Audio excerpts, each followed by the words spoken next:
damaca Kenya ee ku aadan badda Soomaaliya ayaa u dhow mid fashilmi doona marka la gaaro 9 bishan oo maxkamadda adduunku ay u fariisan doonto dhageysiga kiiska badda. waxaan idin wadaagaynaa taariikh kooban oo ku saabsan guulaha ay Soomaaliya ka gaartay Kenya intii la sugayay dhageysiga maxkamadda adduunka.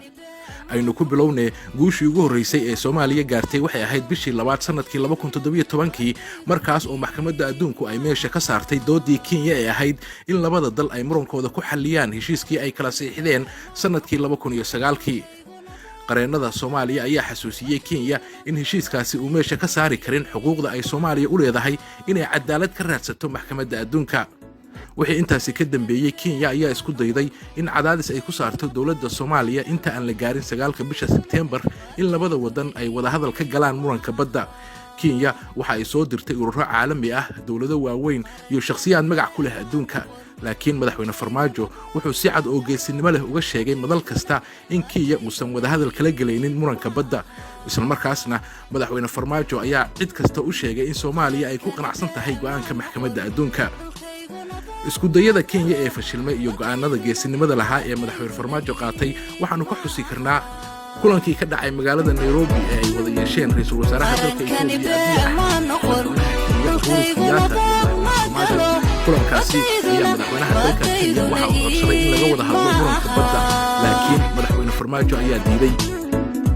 dhinaca kale safarkii madaxweynihii hore ee dalka Koonfur Afrika magaalooyinka Nairobi iyo Muqdisho ayaa sidoo kale daarnaa in wada hadal laga galo muranka badda, laakiin mar kale waxaa la mari waayey darbigii adkaa ee uu madaxweyne Farmaajo dhistay. Kenya meelaha kale ee ay soo martay waxaa ka mid ah Maraykanka, taas oo iyaduna socon weyday ilaa ugu dambeyntii Kenya ay ka codsatay golaha ammaanka iyo nabadda ee Afrika in Soomaaliya laga dhaadhiciyo in dib loo dhigo dacwadda badda ee maxkamadda adduunka iyo in wada hadal laga galo muranka badda.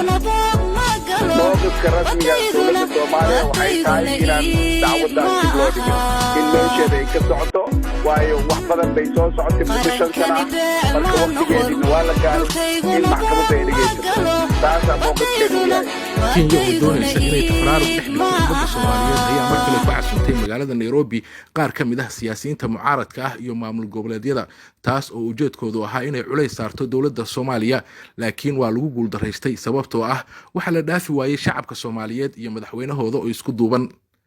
markan Kenya waxa ay u wareegtay isku day kale oo ah inay cadaadis diblomaasiyadeed saarto dawladda Soomaaliya.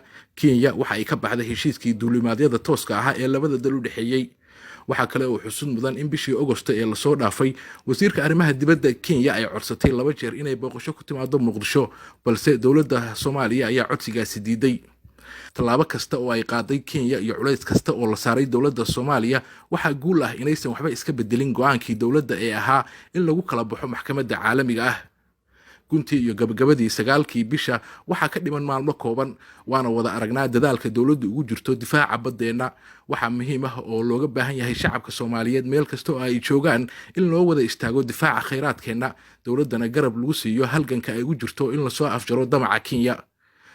shacabka Soomaaliyeed waxaan ugu baaqaynaa inay ka digtoonaadaan beenta iyo dhagarta ay soo maleegaan kuwa aynu dhalasho wadaagno, balse mar kasta oo laga hadlayo dacwadda badda soo abaabula been aan jirin, taas oo gacan siin karta cadowga.